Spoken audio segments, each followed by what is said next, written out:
Hey everyone, welcome back to the channel.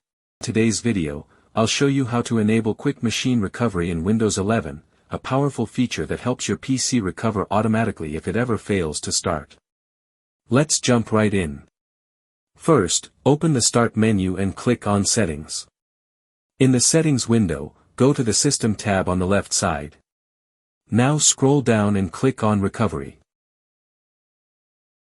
Once you're in the Recovery section, scroll down again until you find the option called Quick Machine Recovery. Click to open it, and then toggle the switch on. That's it. White heavy checkmark, you've successfully enabled Quick Machine Recovery. Now your Windows 11 PC can automatically recover if it ever fails to start.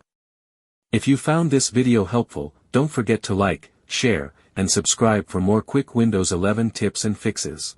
Thanks for watching, and I'll see you in the next one.